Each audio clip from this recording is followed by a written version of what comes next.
सभापति महोदय, हम यह समझें कि किसी तरह का चीन का दबाव इस सरकार पर पड़ रहा है, जिसने सरकार के सोचने के ढंग में परिवर्तन कर दिया है। मैं गृह मंत्री से विशेष रूप से यह कहना चाहता हूँ कि सरदार पटेल जिस जगह पर बैठे थे, आज आप उसी जगह पर बैठे हुए हैं और राष्ट्र की आंतरिक सुरक्षा का भार आपके कंधों पर है। इस प्रकार के प्रकाशन सरकार की दुर्बलता के सूचक हैं। दूसरी बात, मैं सांप्रदायिक दंगों के संबंध में कहना चाहता हूँ। इन सांप्रदायिक दंगों से निश्चय ही हमारे देश की जो आंतरिक स्थिति है वह बिगड़ती जा रही है। दुनिया के दूसरे देशों में हमारा देश बदनाम हो रहा है। सबसे पहले मैं गृह मंत्री महोदय से कहना चाहता हूँ कि अब जितने सांप्रदायिक दंगे हमारे देश में स्वतंत्रता के बाद हुए, गृह मंत्रालय इस बात की जानकारी ले कि इनका प्रारंभ कहाँ से होता है और कौन उनको प्रारंभ करता है। अगर इस देश का बहुमत उनको प्रारंभ करता है, तब तो मेरा कहना यह है कि बड़ी कड़ाई के साथ उन पर काबू किया जाना चाहिए। लेकिन अगर दूसरे लोगों की तरफ से प्रारंभ होता है तो मैं समझता हूँ कि उनके अंदर इतनी हिम्मत नहीं है।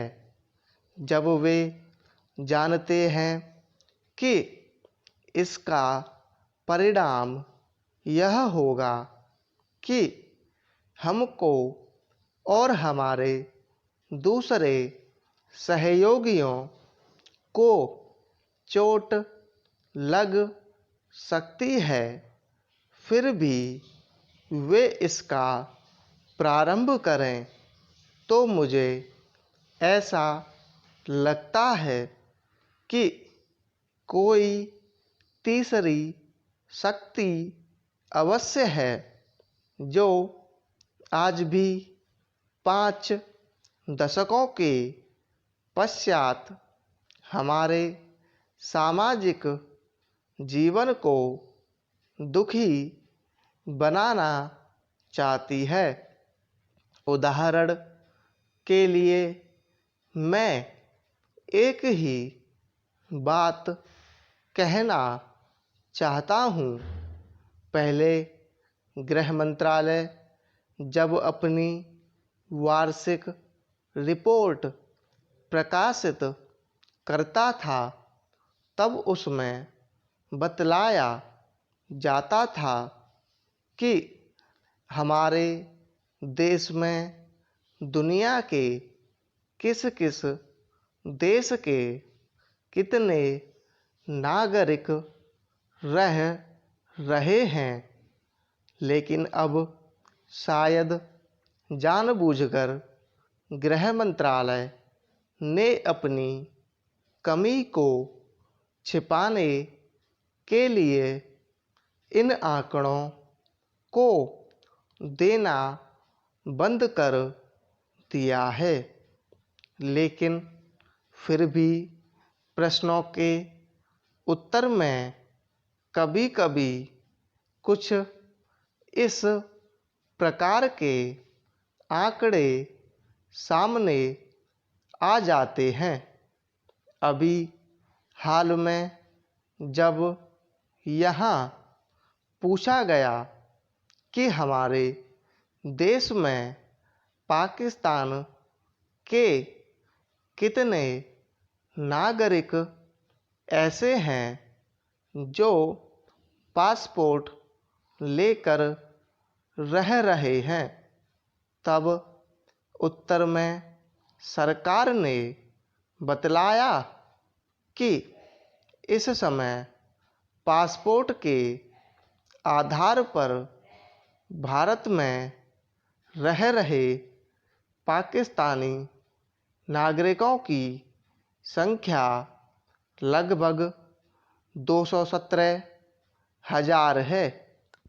अध्यक्ष महोदय, मैं आपकी आज्ञा से अपना बिल सदन के सामने विचार के लिए रखना चाहता हूँ। मैंने इस बिल में एक बात कही है कि जो विदेशी धन गलत तरीके से हमारे देश में आता है, उसके ऊपर कोई कड़ी निगरानी होनी चाहिए।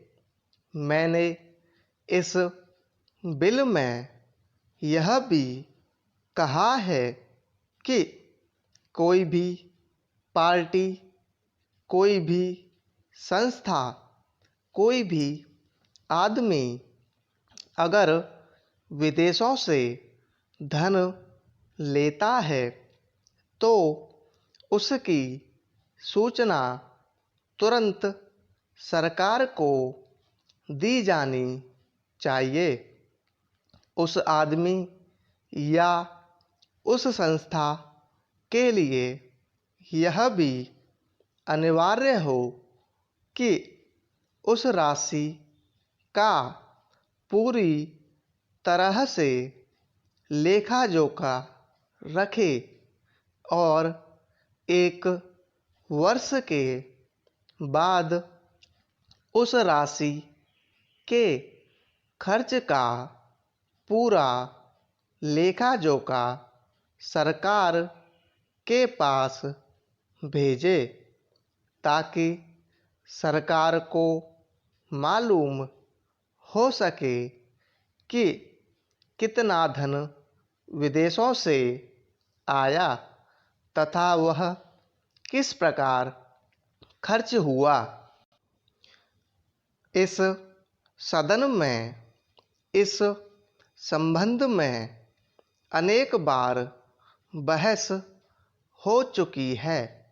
स्वयं गृह मंत्री जी ने यहाँ कहा था कि वह इसके संबंध में एक बिल सदन में लाएंगे, लेकिन मुझे बड़े दुख के साथ कहना पड़ता है कि 2.5 वर्ष बीत जाने के बाद भी आज तक वह बिल सदन में नहीं आया।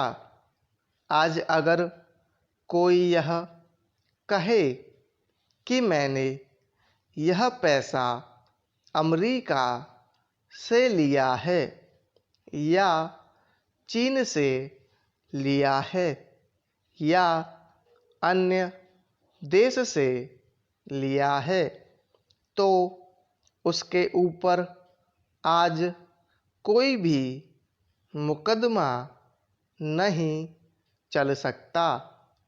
आज हमारे देश में कोई कानून ऐसा नहीं है जो इस चीज़ पर प्रतिबंध लगा सकता हो। आज 3 बड़े बड़े देश हैं जहाँ से हमारे देश में पैसा आता है। कुछ पैसा अमेरिका से आता है, कुछ चीन से आता है और कुछ पाकिस्तान से आता है और छुटपुट अन्य देशों से। इस प्रकार का धन हमारे देश में कितना फैला है, अगर इसकी ओर आप ध्यान देंगे तो एक चिंताजनक स्थिति आपके सामने आकर खड़ी हो जाएगी। अगर इसी तरह से चलता रहा तो हो सकता है कि एक दिन हमारे देश की सुरक्षा, प्रजातंत्र की सुरक्षा खतरे में पड़ जाएगी। विदेशी सेना हमारे देश पर आक्रमण न कर सके, इस बात की चिंता तो हमारी सरकार करती है, लेकिन विदेशी धन की कोई चिंता यह सरकार नहीं कर रही है। आज चाहे राजनीतिक क्षेत्र हो, सामाजिक क्षेत्र हो, शिक्षा का क्षेत्र हो, चारों तरफ विदेशी धन के जरिए बाहर के लोग हमारा गला घोंटने के लिए तैयार बैठे हैं। आप बड़े बड़े शहरों में जाएं तो पता चलेगा। अध्यक्ष महोदय, पैसा देकर लोगों को जासूस बनाया जा रहा है। सीमा क्षेत्र में जाएं या पिछड़े क्षेत्रों में जाएं, चारों तरफ विदेशी पैसे के बल पर हमारे देश के साथ खिलवाड़ हो रहा है। इतना ही नहीं, विश्वविद्यालयों में जाएं तो वहाँ भी यही खेल खेला जा रहा है। गिरजाघरों में, मंदिरों में, मस्जिदों में विदेशी पैसे के बल पर अपना प्रभाव जमाने की कोशिश हो रही है। यह समस्या किसी एक पार्टी की नहीं है, यह राष्ट्र की समस्या है। आज सदन में वित्त मंत्रालय की मांगों पर बहस हो रही है। सरकार के हर विभाग का वित्त मंत्रालय से संबंध होता है। देश में जो प्रगति हुई है और हो रही है उसकी काफ़ी चर्चा है। जो प्रगति हुई है वह चारों ओर दिखाई पड़ रही है। कम से कम रेल विभाग में तो काफ़ी प्रगति दिखाई पड़ रही है। रेलों में अब भीड़ कम होती है। बिजली का भी काफ़ी विकास हुआ है, लेकिन देहातों की तरफ हमारा जो दृष्टिकोण है उसको देखकर कुछ कष्ट होता है। अभी जो जनगणना हुई है उसको देखने से मालूम होता है कि शहरों की जनसंख्या अधिक बड़ी है। आज देहातों से लोग शहरों की तरफ आ रहे हैं।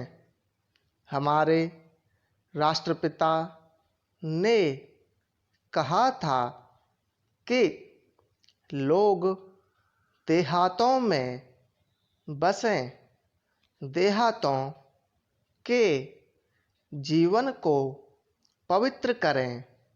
लेकिन स्वराज्य के 55 वर्ष बीत जाने के बाद भी देहातों की तरफ न जाकर शहरों की तरफ लोग आते जा रहे हैं। इस प्रश्न पर हमको कुछ गंभीरता से विचार करना होगा। अगर देहातों में लोगों को सुख सुविधाएं मिलती जो आज शहरों में प्राप्त हैं तो लोग देहातों से शहरों की तरफ न दौड़ते, बल्कि शहरों से देहातों की तरफ जाते। देहात के जीवन में दो प्रकार की चीज़ें थीं। एक तो जमींदारी प्रथा थी और दूसरे वे लोग थे जो रुपए का लेन देन करते थे। जमींदारी प्रथा समाप्त हुई। इससे लोगों को कुछ राहत मिली। जहाँ तक रुपए के लेन देन का प्रश्न है, पहले 25% तक का ब्याज लिया जाता था। उसमें अब कुछ कमी अवश्य है, लेकिन कहीं कहीं तो अभी भी उतना ही ब्याज लिया जाता है जिससे कर्जा लेने वाला उनके चंगुल से नहीं निकल पाता। सरकार भी अब उचित दर पर कर्जा देने लगी है। इस वजह से कहीं कहीं पर साहूकारों के ब्याज की दर में कमी आई है। सभापति महोदय, जिस भावना से मैंने यह बिल पेश किया है, उसके महत्व को सरकारी और विरोधी पक्ष दोनों ने एकमत से अनुभव किया है कि देश में बेकारी की समस्या एक भयंकर रूप धारण कर रही है और इसके कारण हमारे देश का विकास, चाहे वह सामाजिक हो, आर्थिक हो या सांस्कृतिक हो, रुका हुआ है। पिछले 55 वर्षों से इसी परिस्थिति का निर्माण होते हुए हम देख रहे हैं। मंत्री महोदय ने यहाँ पर अभी कहा कि राष्ट्रपति इस काम को नहीं कर सकते क्योंकि यह उनके अधिकार के बाहर है। आप जब भी यह देखते हैं कि किसी राज्य में वहाँ की व्यवस्था, वहाँ का विकास ठीक नहीं हो रहा है, तो उस राज्य में राष्ट्रपति का शासन लागू कर देते हैं। जब किसी राज्य में अराजकता फैल रही हो, विकास का काम समाप्त हो गया हो और वहाँ के नेता जिम्मेदारी से काम न करते हों, तो वहाँ पर राज्यपाल का शासन लागू कर दिया जाता है। ऐसे अनेक उदाहरण हमारे देश में मौजूद हैं। इसी प्रकार हमारे राष्ट्रपति सबसे ऊंचे अधिकारी हैं और अगर देश में इस तरह की स्थिति काफ़ी समय तक चलती रही तो राष्ट्रपति को आपातकालीन स्थिति में इस देश की सुरक्षा के लिए, इस देश की प्रगति के लिए सारी जिम्मेदारी अपने हाथ में लेने का अधिकार है। हमारे भाइयों ने बहुत से उदाहरण दिए कि राज्यों में संयुक्त सरकारें नहीं चलीं, लेकिन उसके पीछे राजनीतिक मामले थे। अगर कोई राजनीतिक पार्टी जिम्मेदारी से काम नहीं करती तो संविधान में यह स्पष्ट है कि उस राज्य की सारी जिम्मेदारी राष्ट्रपति की है। मैं आपको एक उदाहरण देना चाहता हूँ। संविधान में आदिवासी हरिजनों की उन्नति के लिए प्रण किया गया था कि 10 वर्ष में उनकी सामाजिक तथा आर्थिक स्थिति को सुधार देंगे, लेकिन यह सरकार उसमें भी असफल रही। इस समय को 4 बार 10-10 साल के लिए बढ़ाया जा चुका है, लेकिन फिर भी उनकी आर्थिक और सामाजिक उन्नति नहीं हो रही है। इस में यह सरकार बिल्कुल असफल रही है।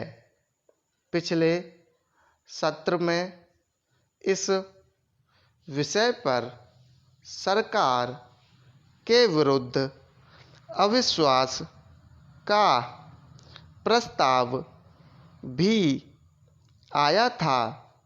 इसलिए मेरा कहना है कि भारत में इस समय जो बेकारी की समस्या है वह इस ढंग की समस्या है जिसके रहते सारे देश को उन्नत बनाने की व्यवस्था हम सोच रहे हैं।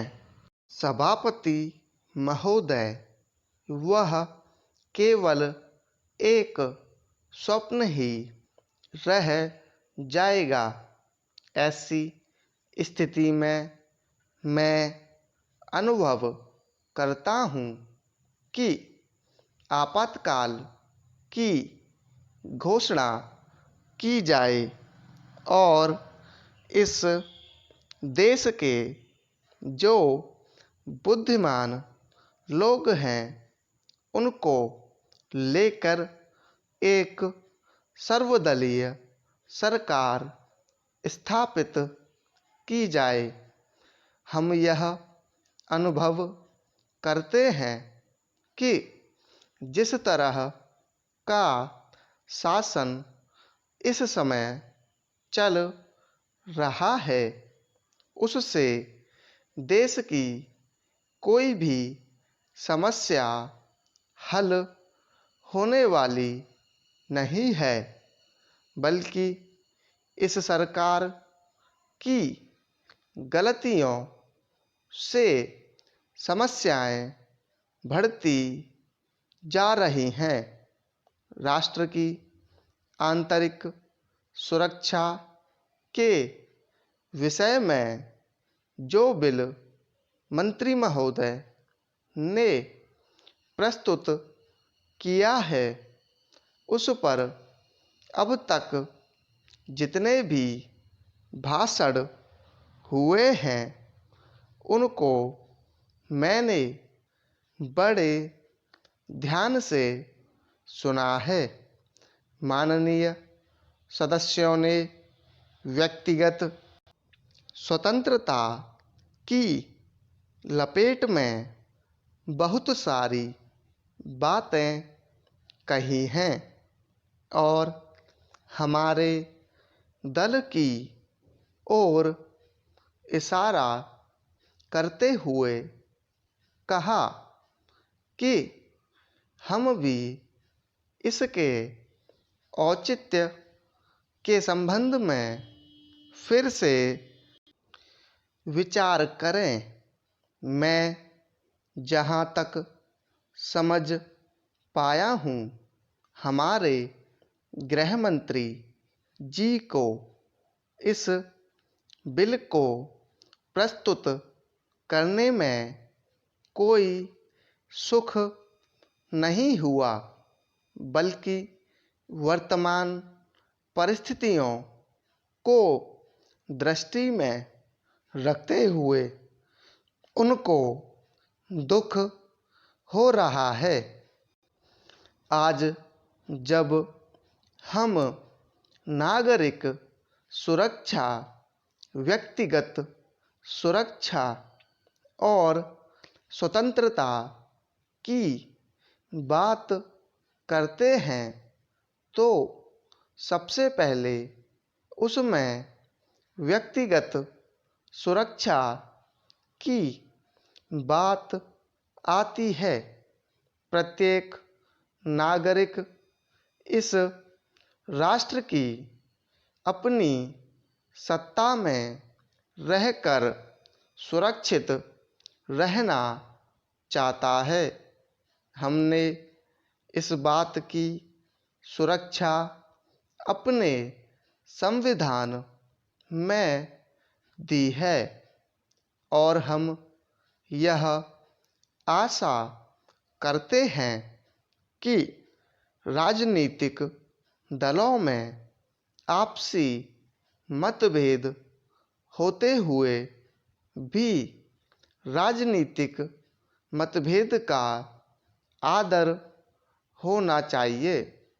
मतभेद होते हुए भी शांति और सुरक्षा बनी रहनी चाहिए।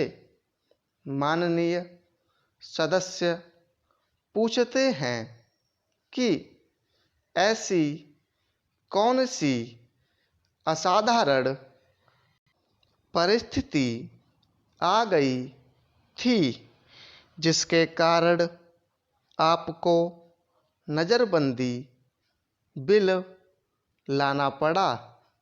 मैं आपसे कहना चाहता हूँ कि क्या ही अच्छा होता यदि नेहरू जी की उस बात को जो उन्होंने लोकतंत्र के संबंध में बहुत वर्ष पहले कही थी, आज भी स्मरण रखते उन्होंने एक बार कहा था कि लोकतंत्र के संचालन और दायित्व निर्वाह में अगर किसी प्रधानमंत्री को बार बार पीछे मुड़कर देखना पड़े कि कोई छुरा तो नहीं भौंक रहा है, यह कोई अच्छी बात नहीं है। ऐसी परिस्थिति देश में पैदा हो जाए। सांप्रदायिक दृष्टि से देश के विभिन्न स्थानों पर सांप्रदायिक दंगे हो रहे हों, उनका सामना करते हुए यदि हम जनता को सुरक्षा दे सकें तो फिर किसी बिल की आवश्यकता नहीं है।